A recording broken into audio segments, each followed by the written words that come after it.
Identity an, পর্ব 9, লেখিকা নুসরত জাহান, কণ্ঠে মেঘনা। সবাই স্টেজের ডান দিকে টান টান উত্তেজনা নিয়ে তাকিয়ে আছে, কিন্তু কাউকে দেখা যাচ্ছে না। কিছু সেকেন্ড অতিবাহিত হওয়ার পর দেখা গেল বাম হাত প্যান্টের পকেটে ঢুকিয়ে হেঁটে আসছে একটা মেয়ে। সবাই মেয়েটাকে দেখে হাঁ করে তাকিয়ে আছে। অবশ্য তাকানোরই কথা। একে তো তারা সবাই ভেবেছিল স্বাস্থ্যবান কোনো অফিসার হবে হয়তো, কিন্তু না, তার বদলে চিকন চাকন একটা মেয়ে। আর দ্বিতীয়ত, মেয়েটা অনেক লম্বা, 5 ফুট 8 কাছাকাছি হবে। 8 না হলেও 7 নিশ্চিত হবে। কোরিয়াতে সাধারণত এত লম্বা মেয়ে দেখাই যায় না, দেখা গেলেও 2-1টা, খুব বেশি হলে 5 ফিট 5 বা 6 ইঞ্চি। কিন্তু এ তো একেবারে ছক্কা মেরেই 5 ফিট 7-এ চলে গেছে। আর তৃতীয়ত, মেয়েটা মাথায় ব্ল্যাক ক্যাপ আর চোখে সানগ্লাস পরে আছে, যার জন্য তার চোখ আর গাল ছাড়া কিছুই দেখা যাচ্ছে না। পরনে শুধু হোয়াইট মেলি শার্ট, যেটা হাতা ফোল্ড করানো নয়, বরং কোনোই পর্যন্ত জমানো রয়েছে। মেয়েটি এই শার্টের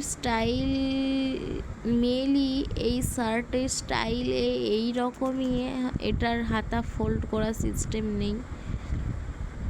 ফর্সা হাতে কনুইয়ের নিচে পর্যন্ত জমানো হোয়াইট হাতার ডিজাইনটা অনেক সুন্দর ফুটে উঠেছে। বাম হাতের ওপর ব্ল্যাক বেল্ট সিস্টেম একটা ঘড়ি, গলায় একদম সিম্পল একটা চেনের লকেটে ছোট একটা ডায়মন্ড বসানো। গলার কাছে শার্টের বোতামগুলো খোলা থাকায় বিউটি ব্রোনগুলো দৃশ্যমান। পরনে কালো একটা জিন্স প্যান্টের ওপর দিয়ে একজোড়া অ্যাঙ্কেল বুটস পরা।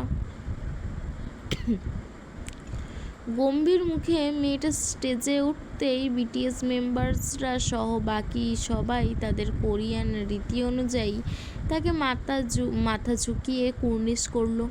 কিন্তু আশ্চর্য, মেয়েটার মাঝে কোনো হেলদোল নেই। সে উল্টো কাউকে কুর্নিশ করলো না।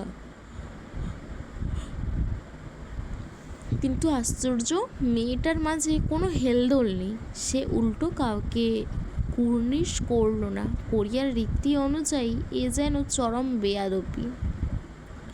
জেকে জেহবের কানের কাছে মুখ নিয়ে বলল, ম্যানার্স নেই নাকি? জেহবও জেকের মতো করে বলে, হয়তো সানগ্লাসের জন্য দেখতে পায়নি। জেহবের কথাই জাংকুক হেসে দেয়। জাংকুকের এক পাশে সুগা, অন্য পাশে জেহব দাঁড়িয়েছিল। জাংকুকের হাসি থামাতে সুগা ঠেলে জাংকুককে তার আর জেহবের পেছনে পাঠিয়ে দেয়।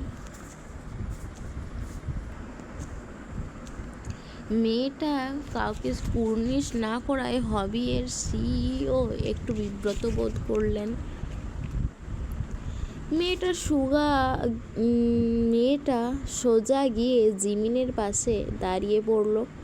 জিমিন একদম সাইডে দাঁড়িয়েছিল, তাই অফিসারটি জিমিনের পাশে গিয়েই দাঁড়ায়। জিমিনের নিজের কাছে কেমন যেন লজ্জা লাগছে, কারণ তার মনে হচ্ছে মেয়েটা তার থেকেও লম্বা। যদিও মেয়েটা জিমিনের থেকে সামান্য একটু শর্ট, কিন্তু মেয়েটার জুতার জন্য আর জিমিনের মাথা নত করে রাখার জন্য মেয়েটাকেই লম্বা দেখাচ্ছে। জিমিন মনে মনে মেয়েটার গুষ্টি উদ্ধার করছে। জায়গা কম পড়েছে নাকি? সারা স্টেজে জায়গা রেখে তার পাশে সেই দাঁড়াতে হয়। জিমিনের সাথে আরএম দাঁড়িয়েছিল, আর আরএমের আরেক পাশে ভি। আরএম জিমিনের অস্বস্তি বুঝতে পেরে জিমিনকে বলে, তুমি আমার জায়গায় এসে দাঁড়াতে পারো।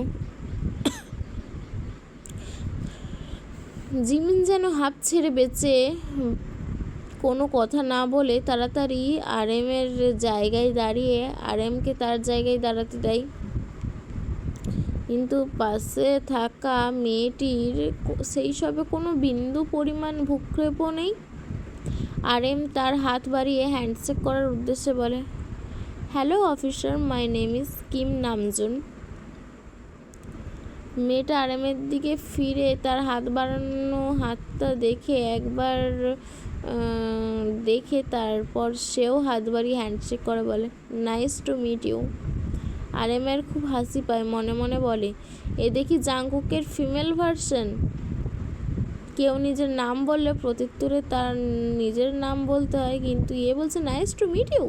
একে ইন্সপেক্টর কে বানিয়েছে? ভি একবার উকি দিয়ে আরএম আর মেয়েটাকে দেখে জিমিনের কনুয়ে চিমটি দিয়ে বলে, মেয়েটা আরএম অপার হাত ধরে আছে। জিমিন চাপা স্বরে বলে, আরে না, আরএম হিয়ংই নিজে থেকে পরিচিত হতে গেছেন। লিডার হিসেবে ওনার একটা দায়িত্ব আছে না? ভি মুখ গোল করে বলে, ও। আরএম হালকা হেসে ছাড়িয়ে সামনের দিকে তাকায়। সামনে হবি কোম্পানির সিইও এই অফিসারের প্রশংসায় পঞ্চমুখ হয়ে অনেক কিছু বলে যাচ্ছেন।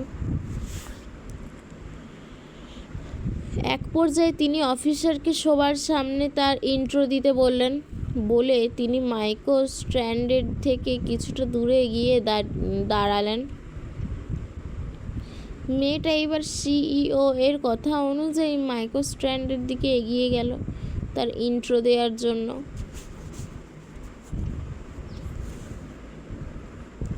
বাম হাতের সাহায্যে মাইক্রোটাকে একদম হালকাভাবে স্পর্শ করে ইংলিশে বলে,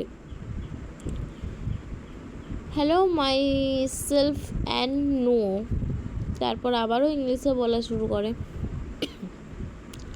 I have taken responsibility for the safety of the BTS members. I will try to do my duty with honesty and dedication. Some people may ask how one person can protect 7 people. My answer is simple. I do not want to prove myself with words. I want to prove my ability through my actions. You will see it at the right time. I am not interested in saying anything more about this. Thank you. নিচে এটার মানে দেয়া হলো, আমি BTS সদস্যদের নিরাপত্তার দায়িত্ব নিয়েছি। আমি সততা ও নিষ্ঠার সাথে আমার দায়িত্ব পালন করার চেষ্টা করব। অনেকে প্রশ্ন করতে পারেন, একজন মানুষ হয়ে আমি কিভাবে 7 জনকে নিরাপত্তা দেব? এর জবাবে আমার উত্তর খুবই সহজ। আমি কথার মাধ্যমে নিজেকে প্রমাণ করতে চাই না, আমি আমার কাজের মাধ্যমেই আমার যোগ্যতা প্রমাণ করতে চাই। সঠিক সময়ে আপনারা তা দেখতে পাবেন। এ বিষয়ে আমি আর আপনাদের সাথে কিছু বলতে আগ্রহী নই, ধন্যবাদ।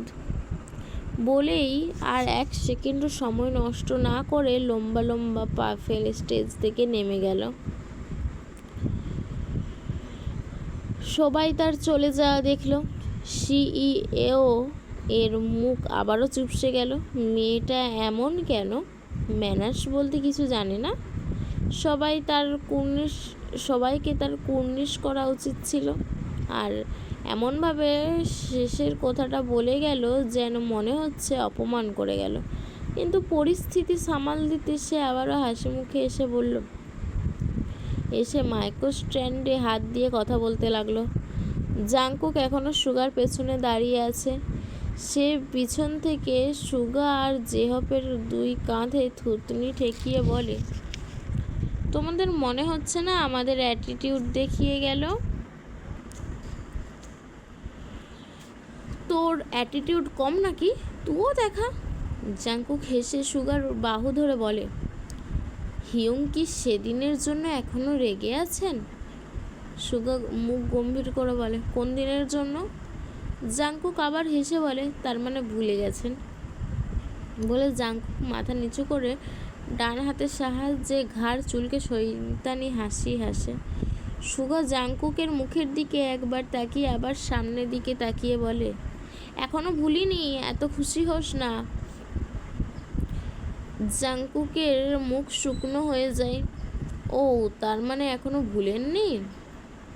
জেহপ তখন বলে, না ভুললে কি করবে?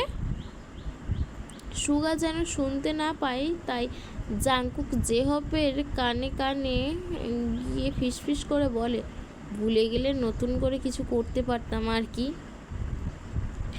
জিন জেহপ আর জাংকুককে দেখে সেও নিজের কান এগিয়ে নিয়ে আসে ওরা কি বলছে শোনার জন্য, কিন্তু জেহপের হালকা হাসির আওয়াজ ছাড়া কিছুই শুনতে না পেয়ে হতাশ হয়। আর এখানেই এই পর্বটার ইতি ঘটেছে।